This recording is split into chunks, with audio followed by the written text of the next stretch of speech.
তাহলে মুসলমান ভাইরা কি বলে নিচ্ছি আছে নাকি মুসলমান ভাই আছে না?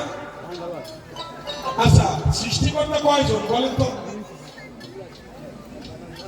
দুইজন। আল্লাহ ভগবান কি বল? একজন। সৃষ্টিকর্তা যদি একজন হয়, হিন্দুরা ভগবান বলে জানে না সে তো সৃষ্টিকর্তা, আর মুসলমান ভাইরা যারা আল্লাহ বলে রাখতেছে সে সৃষ্টিকর্তা।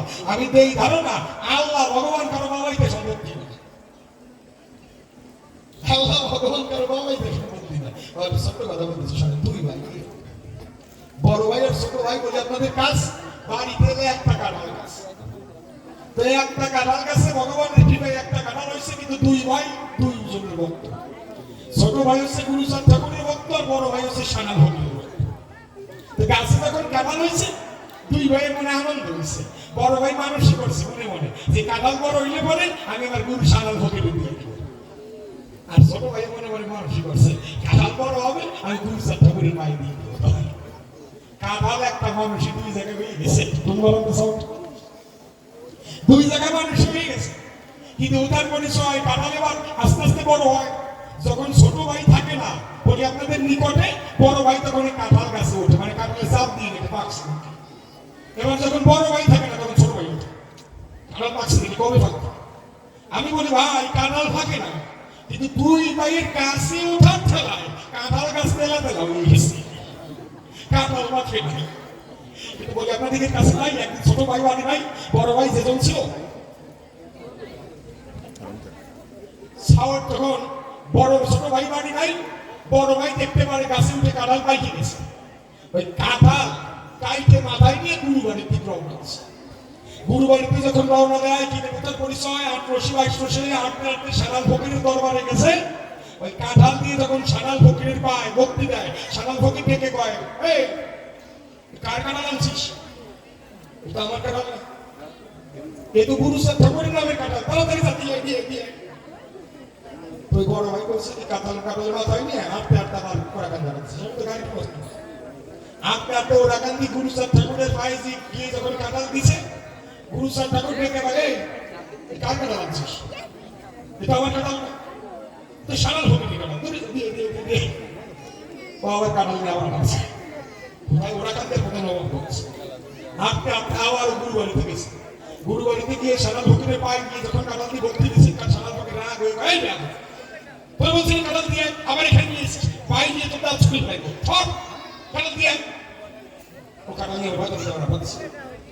এখন 22 বর্ষী বাবু বাড়ির কাছে আইসা জোরে দাঁড়াই দাঁড়িয়ে ভাবতেছে, এইবার ওরাকান্দি গেলে করে গুরুচাঁদ ঠাকুর লাঠি দিনে বাড়ি দিবে, কাঁঠাল নিয়ে আবার এসে এই সাথে কাঁঠাল নিয়ে তো ঘোরাঘুরি করা যায় না, কাঁঠাল বাবু বাড়ি ধরে ফেলাই দিয়ে বাড়িয়ে দিচ্ছে। গুরু ভর্তি থাকতে হবে, কাঁঠাল লাগবে না। যখন বাড়িতে আটা দিচ্ছে বলে আপনার দিকের কাছে, তখন ওই বাড়ির গিয়ে দেখতে পারে ছোট ভাই, ওই ছোট ভাই কান্না করে উঠোনে করা করে দিচ্ছে। বড় ভাইটাকে কাঁদিস কেন? তুমি আমার কাঁঠাল দিলে, আমার গুরু নামে মানুষ করে কাঁঠাল। বড় ভাই মনে মনে কয় তোর কাঁঠাল দিয়ে কি জ্বালাইছে, কত তো তুই জানো, আগে জানলে তোর কাঁঠাল আমি নেই আইসে এটাকে ভাই তোর কাঁঠাল আমি নেই, তোর কাঁঠাল বাবু বাড়ি সরে আছে, তোর যে জায়গায় মনে চাই দিয়ে আমি যে ঘোরা ঘুরছি তুই কবে ঘুরে এখন ছোট ভাই অন্তরে করে দাও না, দাদা রে তুই কোথায় কাঁঠাল বানাচ্ছিস তা তো জানি না, কথা দিবি তুই আমাকে দেখিয়ে দিতে যাবি, চল আমার যেখানে ভালো লাগে দিয়ে বসে শোনে যে বিজ্ঞ হলো। যখন ছোট ভাই বড় ভাই বাবু বাড়ি ধরে গেল, ধরে গিয়ে দেখতে পায় কাঁঠাল যেখানে ফেলানো ছিল সেখানে আছে, কিন্তু আশ্চর্য বিষয় দুই পাশে দুইজন মানুষ বসা, এক পাশে গুরুচাঁদ ঠাকুর বসা আর এক পাশে সানাল ফকির বসা। কাঁঠাল ভেঙে দিয়ে গুরুচাঁদ ঠাকুর সানাল ফকিরের মুখে তুলে দেয়, সানাল ফকির গুরুচাঁদ ঠাকুরের মুখে তুলে দেয়। বসে শুনেন বিজ্ঞ হলো, মহামানবের মিলন হলো, মনে একবার হরি বলো ভাই, জগতে মানুষ হয়ে গেলে তার কাছে কোনো জাতের বিচার নেই। কোনটা পাল্টে গেছে ভালো মনিটর করুন। বলে আপনাদেরকে ধারে যে নামে ভক্তি হয়, হরের নাম তারই কয়, নামে ভক্তি নিয়ে ডাকলে সংসারে ওই নামের ভেতরে ভগবানকে আল্লাহ জগৎ মাঝারি ভাই, আল্লাহকে যে ডাকে ভগবানকে যে ডাকে, নামের মধ্যে কোনো পার্থক্য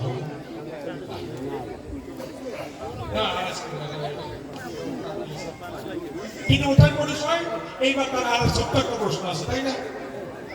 প্রশ্ন করছে যে না দুধ যে পাবে না ঐশ্বর্য যে পাবে, মানে ত্যাগে পাবে না ভোগে পাবে। আপনাদের কাছে এই ধারণা ভোগে কোনোদিন ভগবান থাকে, এই স্পষ্ট কথা বলে দিল, ভোগে কোনোদিন ভগবান থাকে। তবে হ্যাঁ, ত্যাগেই ত্যাগ করলে যে ভগবান পাওয়া যাবে তা না, অশাস্ত্রীয় সিদ্ধান্ত দেওয়া যাবে না। বলে আপনাদেরকে ধার ত্যাগেই পাবে, কিন্তু ত্যাগ দুই প্রকার, একটা হচ্ছে ভোগাশ্রিত ত্যাগ, একটা হচ্ছে ত্যাগাশ্রিত ত্যাগ।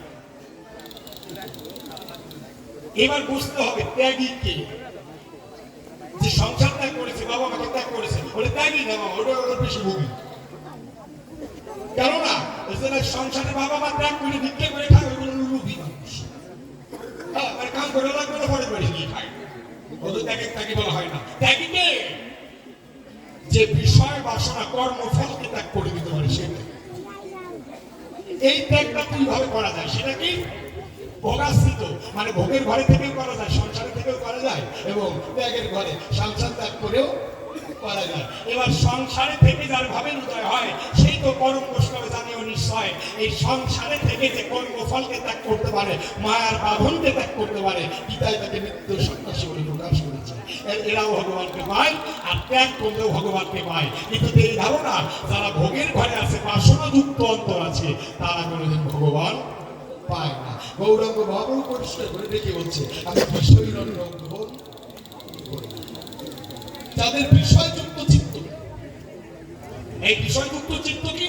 তারা সংসারী, সংসারের মায়ায় আবদ্ধ। হ্যাঁ, তারা সংসার চিন্তা করছে, তারা সংসারে চিন্তা করছে, ছেলের চিন্তা করছে, মেয়ের চিন্তা করছে, ভগবানের চিন্তা বাদ দিয়ে আবার ভগবান তাদের হাতে সেবা গ্রহণ করে।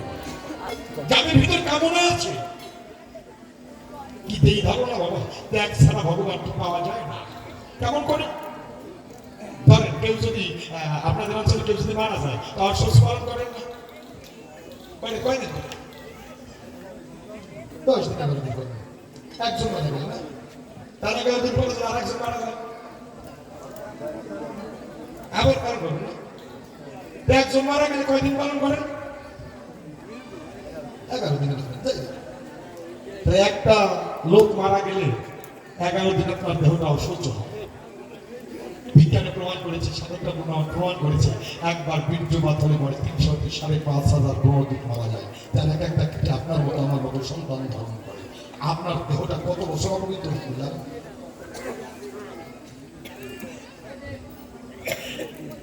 আপনি তো মরা বাড়ি খান না, আর বৈষ্ণবরা মরার হাতে খায় না। যারা মরে তাদের হাতে বৈষ্ণবরা খায় না। আপনি শুধু এই চিন্তাটাই করবেন, আপনি নিজে প্রত্যেকদিন কত লক্ষ লক্ষ মানুষকে হত্যা করেছেন, আপনি কত অপবিত্র। আপনার হাতের প্রসাদ খাবার আবার গোবিন্দ কোনোদিন নেবে না। এই জন্য কিন্তু তার পরিচয়, কারো বাবা মা মারা গেলে ওই 11 দিন পর্যন্ত তার সন্ন্যাস ধর্ম পালন করে ব্রহ্মচর্য রক্ষা করতে হয়, নরম বালিশ মাথা দেওয়া যায় না। কেননা যদি 11 দিন পর্যন্ত ওরকম বাইসে থাকতে পারো, ভগবান বয়স পিণ্ডটা নিজেও নিতে এছাড়া কিছু এই ধারণা।